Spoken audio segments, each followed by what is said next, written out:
Hi, my name is Joe and I run games, and of course the game that we are running today, as usual, is Draw Steel. That's right, you're on the campaign diary for my Draw Steel campaign called A Study in Effluence. And I gotta tell you, this one gets pretty affluent. But first things first, when last we left our heroes, they had just finished a respite. If you don't know how respites work in Draw Steel, if you didn't see the respite video, link in the doobly-doo. But the last thing that happened is they had come upon the dying body of Aldo Kessler, who then revived himself. He got up as a rot zombie and attacked the PCs and was pretty quickly put down, proving that rot zombies are not that hard to kill, right? Sure, piece of cake. Rot zombies are easy to kill. This is the thing we're going to have to remember for later. Okay. The PCs did some investigating. Aldo Kessler is an old military buddy of Marta and Titus and had come into town on a military caravan with Corinne, who at the time was going by the name Vanya. And something we learned about Aldo Kessler is that he believed himself to be cursed.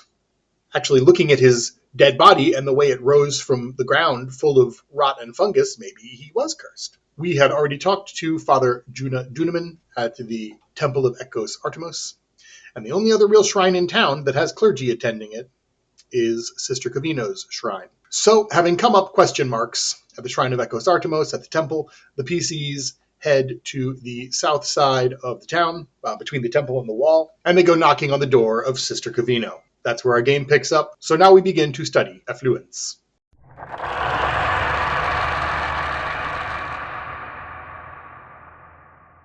Sister Cavino doesn't answer the door. Vanish sort of moves around side and can see movement inside the building.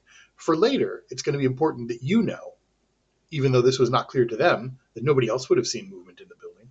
Deciding that they're going to take matters into their own hands, Marta decides to kick the door open. Now, Marta has kicked a few doors open in her time as a carpenter, as a sort of adjunct to the military. She's never done it as a null before, so even she is a little bit surprised when the lock becomes an afterthought, when the hinges become an afterthought, and the door sort of hurls itself through the temple, embedding itself in a chunk of the side wall. There's a brief silence wherein the top brace of the door goes, and then we enter. What we don't see immediately upon entering is anybody off to the right of the door where Vanish had seen a person before, and it's not like they gave a lot of warning.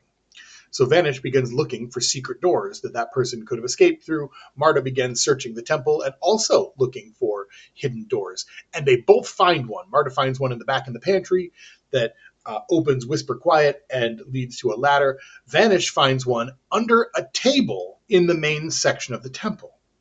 How did somebody get through this door and put a table back over top of it? That doesn't make any sense. But if they didn't go that way, why did he find a hidden door?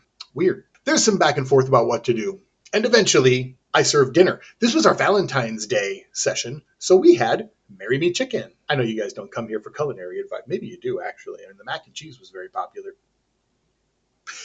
Okay, fine, let's do this. Marry Me Chicken is a very popular dish that originated, I believe, in Delish magazine in 2016. Let me check.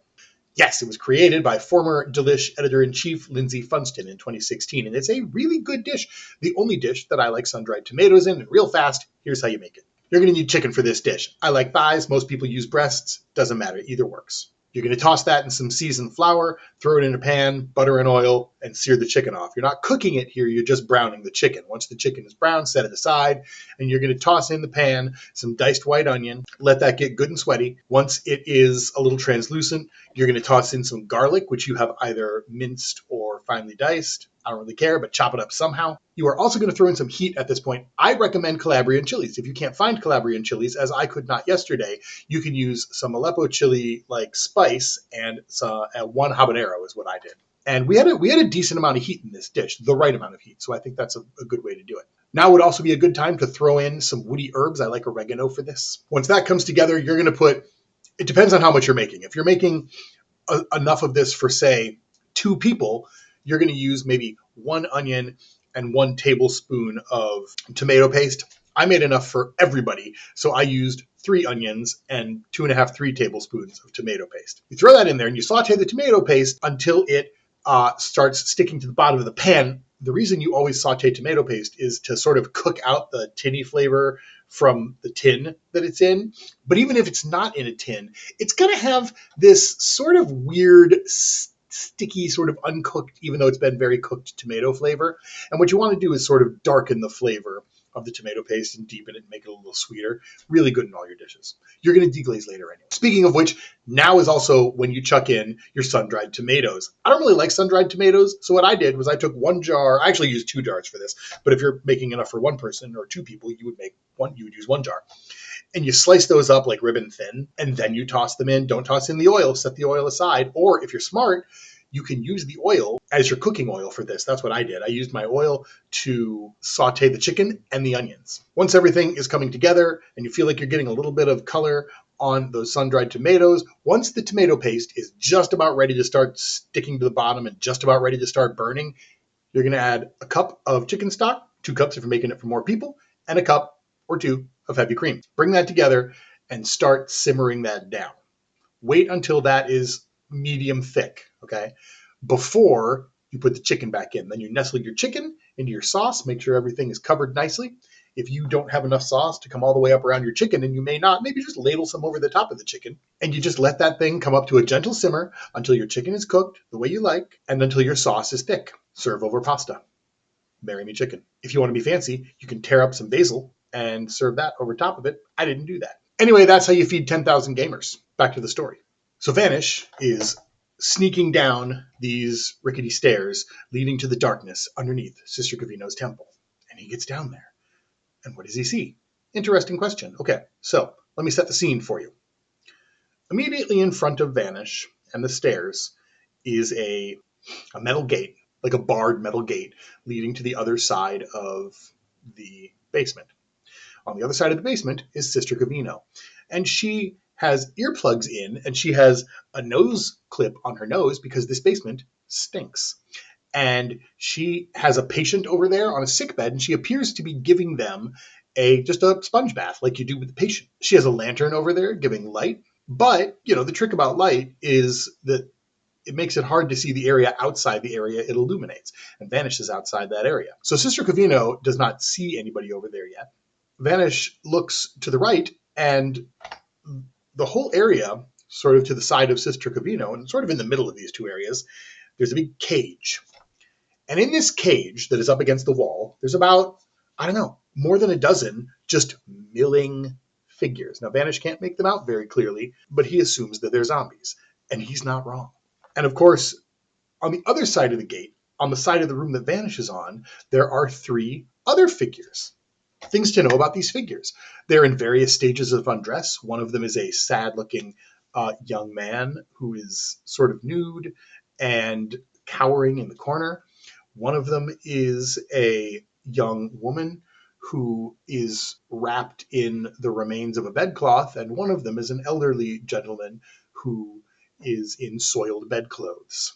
And they are all sort of up against the corner of this room next to a not like an hourglass, but next to a glass bowl that is steadily emptying itself of sand. As other PCs come down the stairs into this area, I give them the same description, minus the 3 people in the corner. Because the 3 people in the corner are ghosts, and only Vanish can see ghosts. That is when the wall explodes. The sand stops running, and the wall caves in, which leaves a big hole open to the alley, and the zombies begin clawing their way up into the alley. Sister Cavino, of course, turns around, a look of shock upon her face. This is not the thing you expect to happen while you are giving somebody a sponge bath. She pulls the plugs out of her ears and, is like, you got to go stop them. And the PCs exit and Vanish goes up top. Everybody goes up top. Everybody goes up top. Most people go out the front door, except Vanish, who cuts through the house, drops down the ladder, and decides that he is going to fuck up Sister Cavino. Ultimately, what he ends up doing is tying her up. He ties her up. For good measure, he ties her patient to the bed. And what I say is, okay, that's fine. You're just not going to be in this first combat. That's fair, because that takes quite a while to do. And then we draw steel. Outside, 16 rot zombies are crawling into the alleyway. Some of them are heading for the street. Some of them are splitting and heading in all directions around the house. And as they move, they are like attempting to get into other houses. They're trying to like get in some of these houses. So the PCs are like, shit, now we gotta lay them down.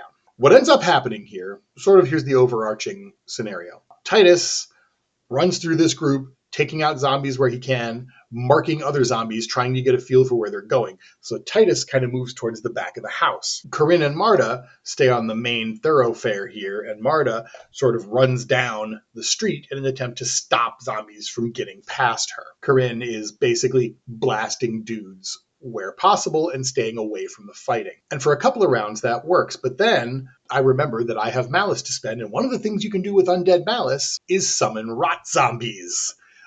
You can summon rot zombies around anyone who is not currently flanked by rot zombies, essentially. And so I get to summon a few more. Now Corinne is surrounded by rot zombies. Now Marta's surrounded by rot zombies. Now Titus was already surrounded by rot zombies. This is the round of the combat where the spirit inside Marta that has been guiding her is like, let me help you out here. Because there are 5 of these things around Marta. And Marta relinquishes control to the spirit for a moment, stomps her foot, and conjures forth an entropic field, a level 2 cryokinetic null ability that Marta does not have. But her complication allows her to access it every once in a while. She rolls incredibly well. So much better than she needs to. And she ends up blasting a lot of these zombies. Everything around her just gets blown away. And of course, that's because she rolled a crit.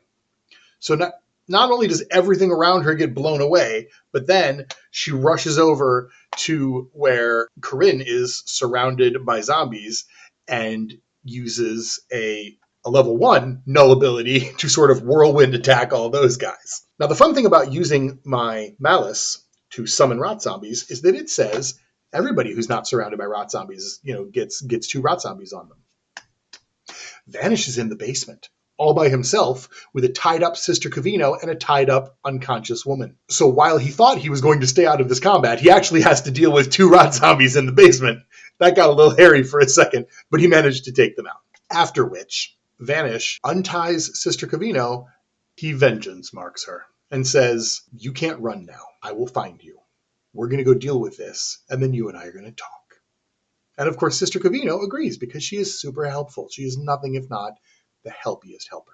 That sort of turned things for the party, and at this point, there's a lot of zombies trying to flee. So here's the thing I tell the players. There's a bunch of different areas these zombies can go in. Right now, we're in one area. Those zombies who flee to the right are heading toward the graveyard. That can't be good. Those zombies who flee to the left are heading toward a residential area. Fortunately, they can't flee into the fort. The gate's closed. So what I say is, assuming you guys defeat these zombies, I am going to give you a victory for each area they enter, because each one's going to be its own encounter. That's the good news. The bad news is these zombies have about a 50% chance of getting into people's houses. Some of these houses have locks. Some of these houses have shrines in them to Puo Katarine, who is the god of the hearth and protects people who are sleeping from the darkness outside. And rot zombies are definitely the darkness outside. So they can only get into so many of these houses. And when they get into a house, they stand a pretty good chance of making more rot zombies by killing the people inside. That already happened once here. So this is a race against time. Can the PCs kill all these zombies before they manage to raise more of their buddies and take over the entire town? This is a zombie outbreak session.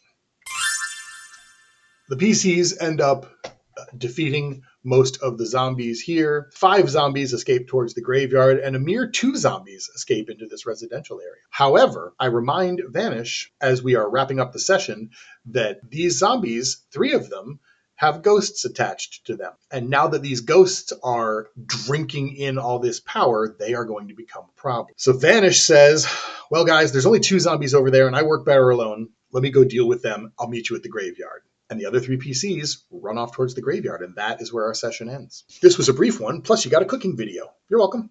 It's after Valentine's Day, but you can make Marry Me Chicken anytime. Also today, we learned what was going on with Sister Cavino a little bit. And actually, we probably have more questions than answers now, but we learned something that's going on with Sister Cavino. And we killed a bunch of zombies.